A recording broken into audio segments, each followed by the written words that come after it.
Retrouvez les meilleures offres de fin d'année sur dafimoto.com.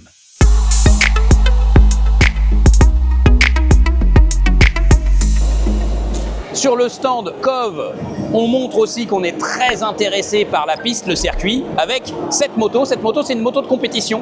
C'est la moto qui s'illustre en championnat du monde Super Sport 300. Voilà. Et cette moto, bah voilà, c'est pas compliqué, elle gagne. Elle gagne en championnat du monde Super Sport. On n'aurait jamais cru, il y a 4-5 ans, qu'un constructeur chinois soit capable de s'imposer devant des Kawasaki, devant des Yamaha. Voilà. Alors, c'est dans les petites cylindrées, bicylindres parallèles. 320 cm3, donc c'est des petits moteurs. Malgré tout, ils maîtrisent quand même, ça casse pas, ça va au bout, il y a cette puissance.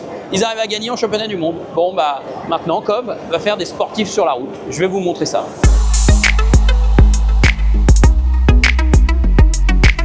Et donc voilà, COV 450 RR, une sportive de route. Et on m'a assuré du côté de la direction de COV France que ce serait bien une moto pour 2026. Elle va arriver, bon, plutôt second semestre quand même. Mais voilà, 450 RR. Cadre trétubulaire en acier, et puis je vous le donne en mille.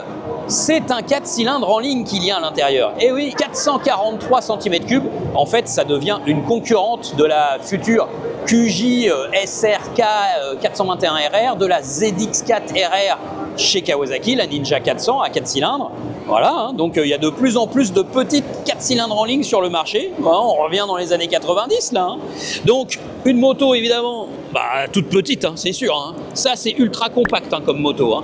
Bon, ils ont voulu la faire très routière parce qu'on voit que les demi-guidons, vous voyez, ils sont très relevés au niveau du tête de fourche.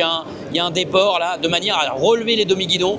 Donc on est sur une position vraiment relaxe. Il n'y a pas beaucoup d'appui sur les poignets. Quand on va faire du circuit, va falloir peut-être descendre un peu les guidons. Voilà, donc on est sur une position très soft. Il y a l'amortisseur de direction, des suspensions Kayaba, full réglable si vous voulez, s'il vous plaît. Et c'est une moto qui va développer 70 chevaux, tout rond. Voilà. Un régime moteur très élevé, parce qu'on est sur du 4 cylindres, donc ça va prendre du 14 000 tours minute, ça. Donc un bras oscillant qui va vraiment rallonger l'empattement de la moto, le pot sous la selle, elle sera homologuée Euro 5+, bien sûr. Je pense pas qu'il y ait de version A2 de cette moto, parce que, pourquoi ?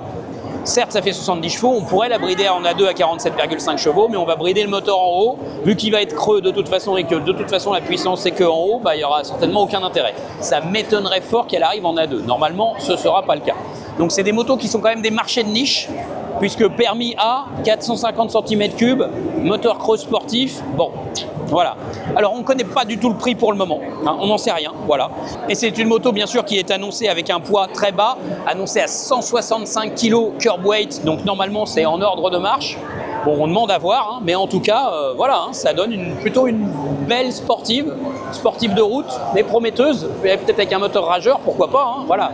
Alors en tout cas, COV a de la suite dans les idées en matière de sportive, puisqu'ils envisagent également à l'avenir de proposer carrément une 650, la 650 RR que vous voyez ici, toujours avec un 4 cylindres en ligne.